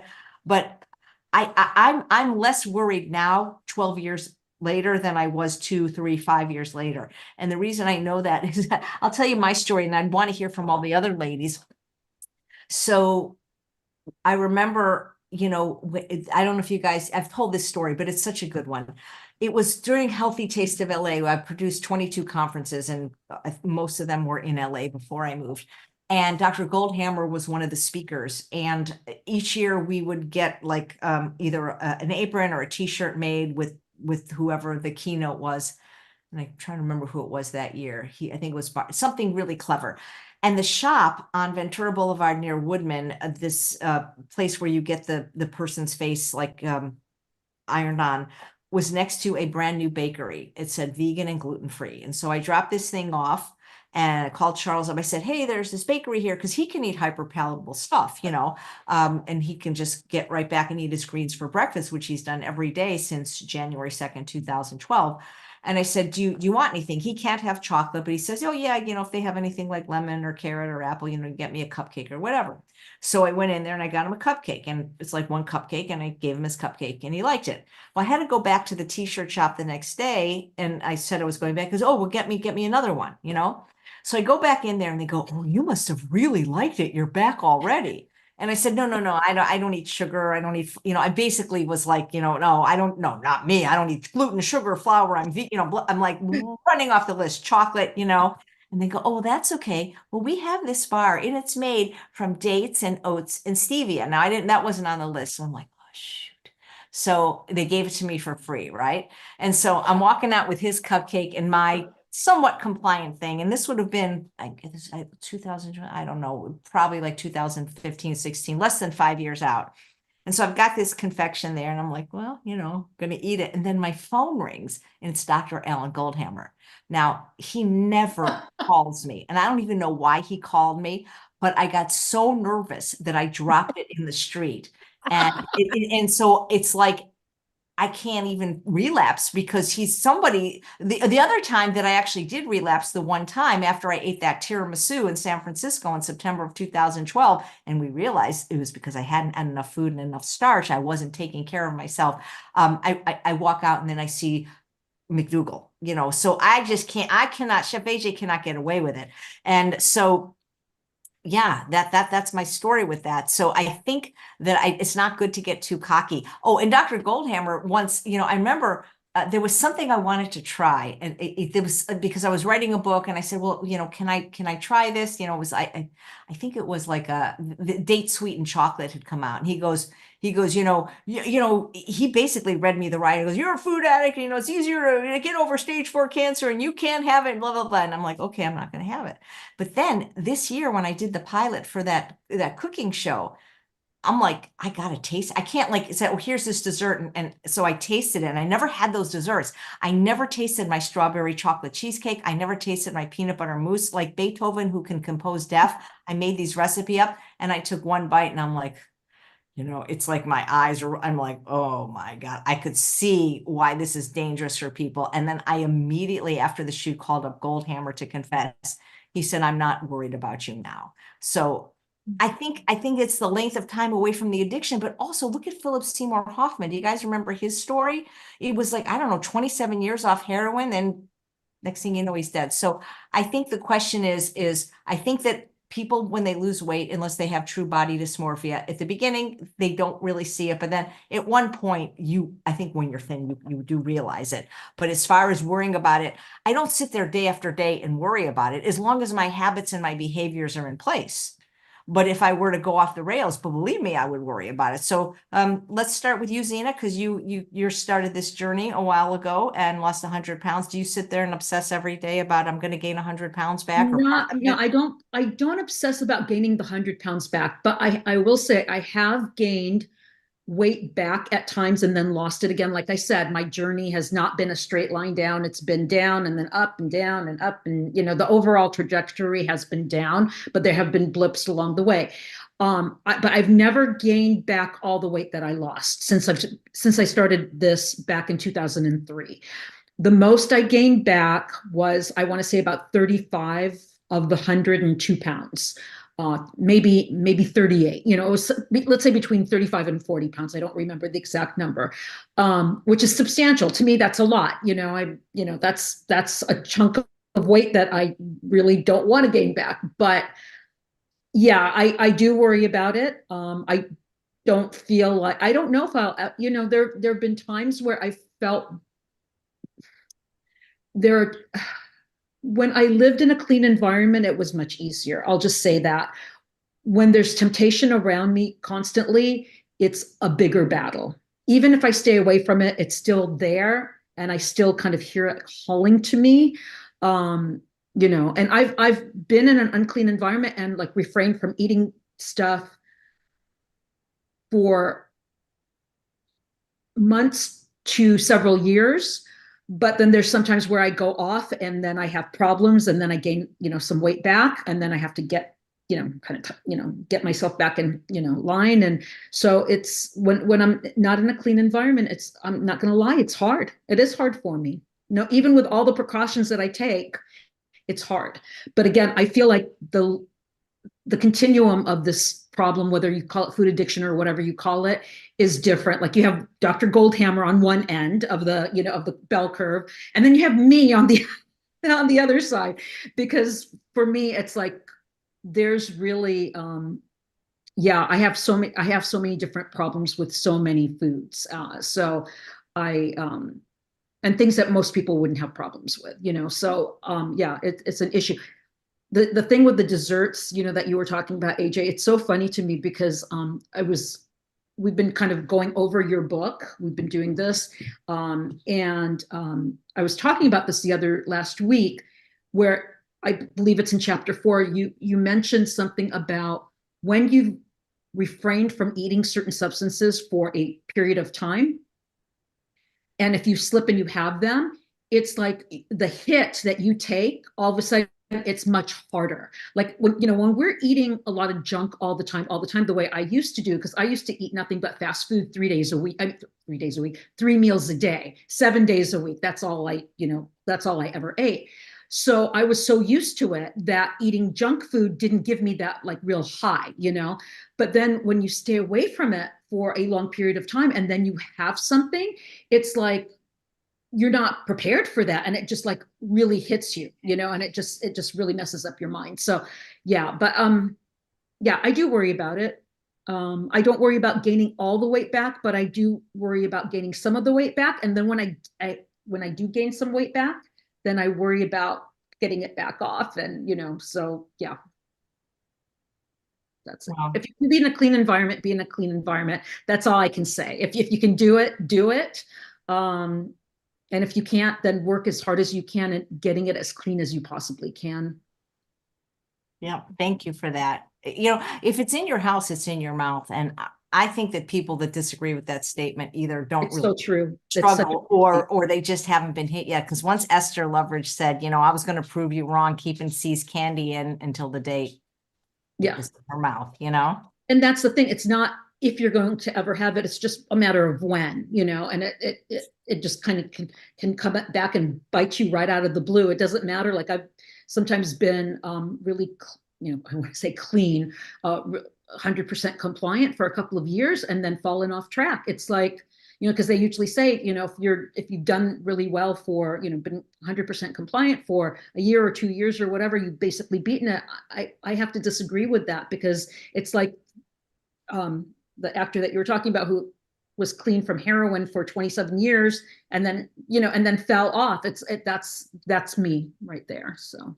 You know, I'm getting so many ideas. Anyway, it's Christmas, so we have to all have our puppies with us. Hi, Bailey. I know that you have one, Susanna, so everyone should get their puppies. Yeah. You know, She's I'm way almost, downstairs with the family. oh no, you know, I'm almost thinking like we could almost, I mean, I don't know if you guys ever want to come on again, but town hall. Oh, where'd Zena go? Oh, I'm here. I'm here. Going I'm to gonna get her go. dog, I Oh bet. my God, I thought she I'm gonna get disappeared. now.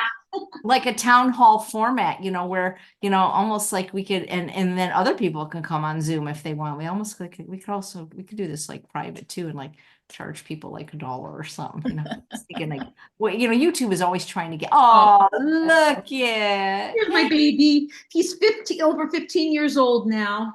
Oh, Boy. he's so cute. Mac, I love him so much. I know, Mac, say me hi to too. Bailey. Mac, say hi to Bailey. I don't know if dogs can see in 3D. I don't think they can, but What a cutie. Is he Bichon? he is a Maltese poodle Oh, mix. Maltese the best. Bodhi was a Bichon Poodle mix, and I lost him last year, so I got my back. That is so hard. So Susanna, do you worry? You're more new to the weight loss, meaning your weight loss is recent and you're still in Yes. progress. So do you I get definitely this am. sometimes? So, well, I was actually thinking back. So I've done 2 interviews with you on YouTube, and my first one was July 2022 when I had lost 60 pounds. And then I did one this year when I'd lost 72. And in the interview in 2022, you asked me if I was ever worried about gaining the weight back. And I thought about it for a minute, and then I thought, no, I'm not. I remember I said, I'm not really worried about gaining the weight back because, I feel so good. But now I am. Now I'm like, I think one of you used the word like not to get too cocky about it because it's a slippery slope. And boy, when you hit the pleasure trap, it's like you're on a water slide and there's just it's really hard to get off. And so, yeah, for sure. I feel like I've sort of tried to put some things into place, and actually being a moderator on your channel, AJ, is one of the biggest things that's helped my success, because literally every day or most days I'm coming here, I'm listening, I'm learning, and I learn from all the people in the Zoom community. I can't believe the level of knowledge of all the people in the chat. Like, they teach me things every day, and I just love that. And then I keep doing your courses and I keep learning new things and keep reading. And I think if I ever disappear, then you'll have to worry that I'm probably in a corner eating potato chips or something, because it's coming here. And like when I'm in the classes, I put my camera on as much as I possibly can, because it just forces me and my brain to engage and just be nodding and listening, because I can hide behind my camera. And so I look back on, early days in the Feel Fabulous group too, like where I would have my camera on, and I'm like twice as big as I am right now. And I put my camera on anyway, because I wanted to be a part of it. I wanted to feel a part of something. And I really do. This has become, being part of AJ's group here has become a huge part of my identity now. And my family sees it and encourages it in me. And, my youngest child is in grade 11 now. And so it's sort of like this exciting kind of next stage for me that I totally was not expecting or anticipating.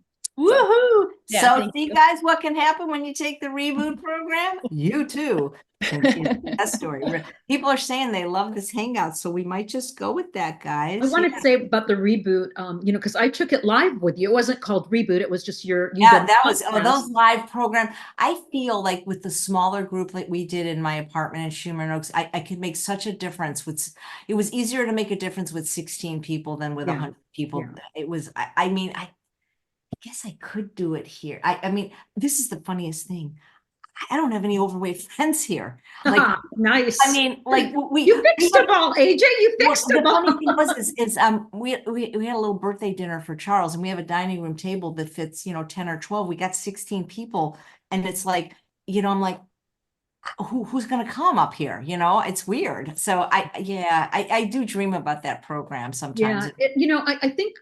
And the virtual ones are they're fabulous. They're great, especially because you can reach people from all over the world, and that's one of the things I find so fascinating is like when we get to meet people, whether it's in the reboot or FFOF or whatever. It's like so great because I've met people from Germany and from England and from Jamaica and just all over the world. It's really cool. But I do love the in-person classes. So, anytime somebody can do that, that's great. Even if it's getting like a little group of friends together to support each other in person, or whether, they have a WhatsApp group or something, for continued support. That's always so great. So yeah, I think the reboot is such a great program. It's really the best of, when you can't be there in person. This is so wonderful because you get like all this knowledge from AJ and JP and Dr. Goldhammer and Dr. Lyle.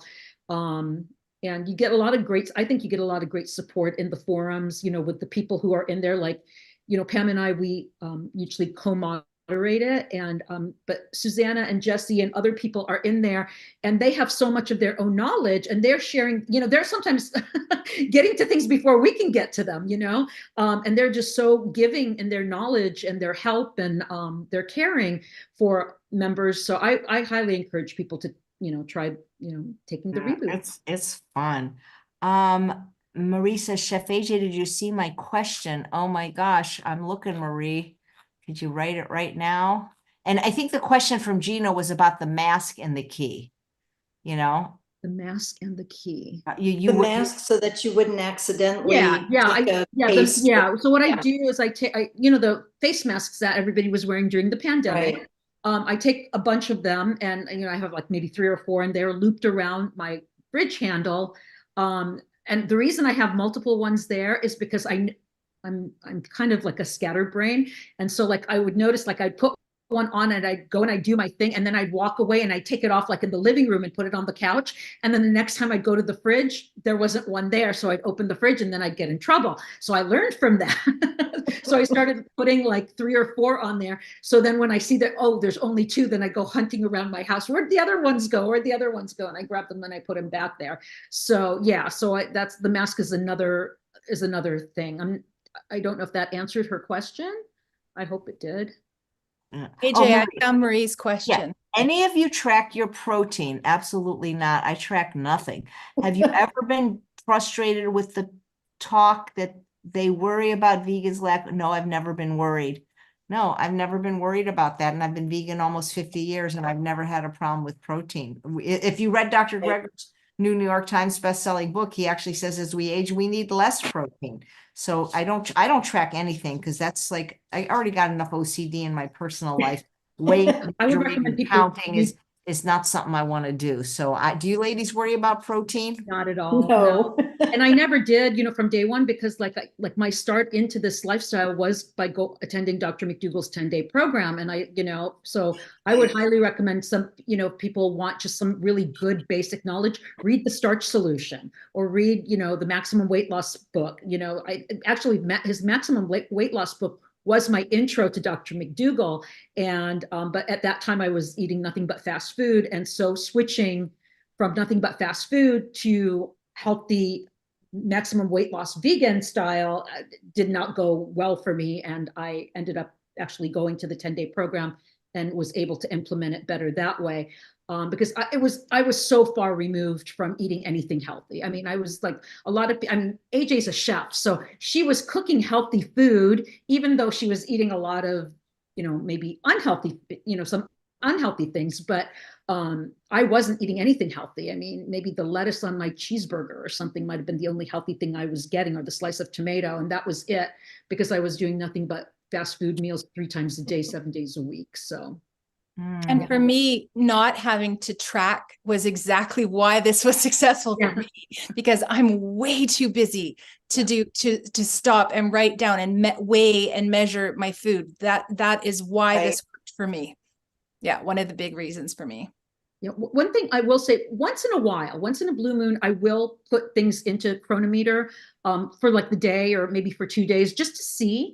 And my protein is always like, it's like, you know, somewhere between 50 and 60 grams, you know, it's fine. It's like, and I'm not even trying, you know, I'm not even trying. I'm just eating my food. And then I'm just like, oh, well, let me just see kind of where I'm at with this or that. And I'll put it in, you know, and every time I've done that, it's always come in like between 50 and 60. So Well, our understanding of protein and vegetable sources for protein has changed so much in the decades since I stopped eating animals.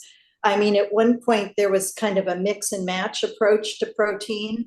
Then, you know, there's the excessively high grams that are, you know, milligrams or grams that are recommended that we now realize are not necessary. It just has changed so much, and people don't realize how much protein there is in all vegetables almost. And in some fruit, actually. Yeah. And it all adds up. And it doesn't matter whether you ate it in this meal or that day, as a matter of fact, because our bodies work on, you know, using protein much longer after the meal we had this morning or yesterday, for that matter. So our understanding of protein has changed a whole lot.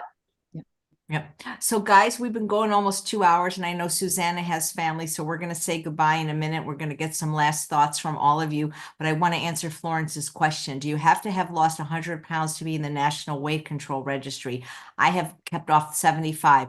Absolutely not. National Weight Control Registry, you have to be over 18, have lost 30 pounds and maintained it for a year. So please feel free to apply. Well, guys, thanks for doing this. Maybe we'll do it again. And I know you have to go, Susanna, so in case it takes a little bit longer, let's start with you. Any parting thoughts or words of wisdom? I am just so incredibly thankful for all of you ladies. I have become friends with all three of you, and you are just a huge part of my life.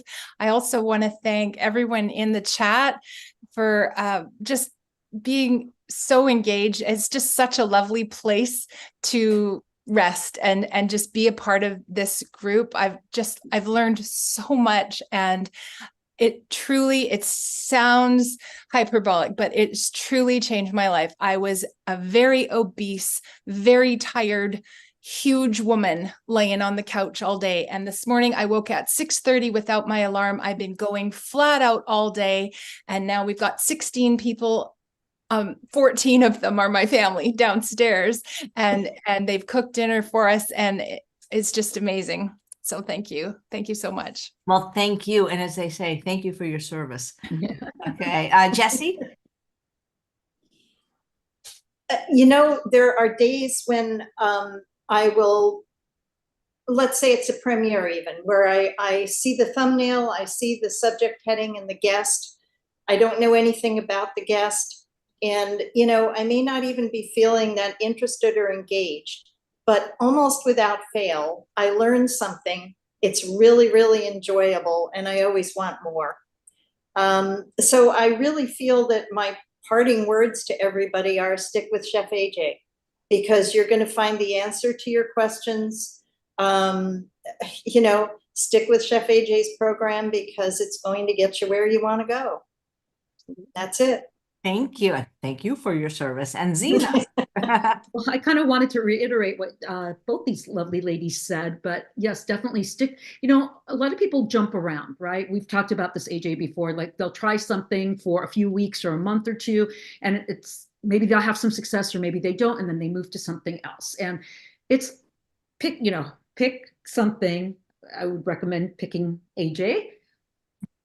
But whatever, pick something and stick with it, and don't give up. If something doesn't work, 6 months down the line, okay, fine, tweak it or look for something else, but really give it an honest shake and be 100% objective with yourself. Because a lot of people think, oh, I'm doing it right. And then they're like, when we'll look at some of their stuff, it's like, you're really not, but just keep learning, and don't beat yourself up. Like AJ said at the very beginning, don't think of it as a failure. You just haven't succeeded yet. It will come. Just keep working at it, keep learning, keep growing. Just do good things for yourself and for your loved ones and for the world. And I really enjoy all these programs. I love meeting folks in them. And AJ, I adore you. And why can't y'all live closer? I know. Susanna, who lives this is the thing. You two, Jessie and California. Yeah. Susanna, who lives all the way in Canada, visits me more than either of you two. I know. Well, I used to see you all the time when you lived up in LA, but then you kept moving further and further away from me, and it's like, maybe it's vegan friends. I wanted to be in a large vegan community. Like, I know. That's what's so cool about your community now, because you've got so many like-minded people there. I think we could all use that. So you move up here one day, maybe? You never know. You never know. You can do it. Cheaper than where you live. All right, guys. Thank you so much. Merry Christmas. Merry Christmas. Happy holidays, everyone. Thank you. Take care. See everybody tomorrow.